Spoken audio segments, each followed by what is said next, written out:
জয় শুভলক্ষ্মীর জয়। আজ হচ্ছে শুভ বৃহস্পতিবার, শুভলক্ষ্মীকে শান দেবো, নামিয়ে নিয়েছি শানের জায়গাতে। আর এদিকে দেখো একে একে সমস্ত গয়নাগুলো আমি খুলে রাখলাম, মাথা চুলটাও খুলে রেখেছি, তারপর শানের বস্ত্রও পরিয়ে দিয়েছি, দিয়ে সুন্দর করে ঘি মধু মাখিয়ে দিলাম।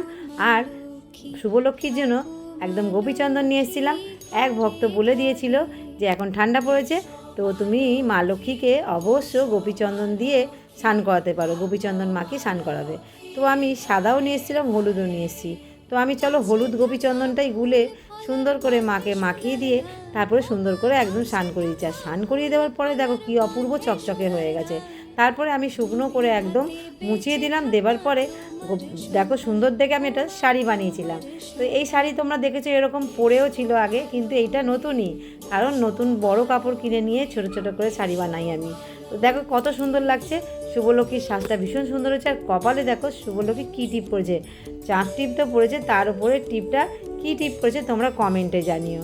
তো খুব সুন্দর লাগছে, মাকে একদম সুন্দর দেখে একটা শালও গায়ে দিয়ে দিয়েছি। আর আজকের সাজটা কেমন হচ্ছে অতি অবশ্য কমেন্টে জানাতে একদমই ভুলবে না। আর আমাদের লক্ষ্মী সোনা বলেছিল যে মা গোলাপের আতর ভালোবাসে, তো চলো আমি গোলাপ ফুলেরই আতর নিয়ে এসেছিলাম, সেটাও সুন্দর করে মাকে মাখিয়ে দিচ্ছি, ভীষণ সুন্দর লাগছে। আর মালাটা পরাবার পরে তো আরও অপূর্ব সুন্দর লাগছে। তো তোমরা কমেন্টে জানিও কেমন লাগছে। আর দেখো শুভলক্ষ্মীর মাথায় আজকে দিয়ে দিলাম স্থলপদ্ম, ভীষণ সুন্দর লাগছে। চরণে দিয়ে দিচ্ছি একটা গাঁদা ফুল। তো কেমন লাগছে?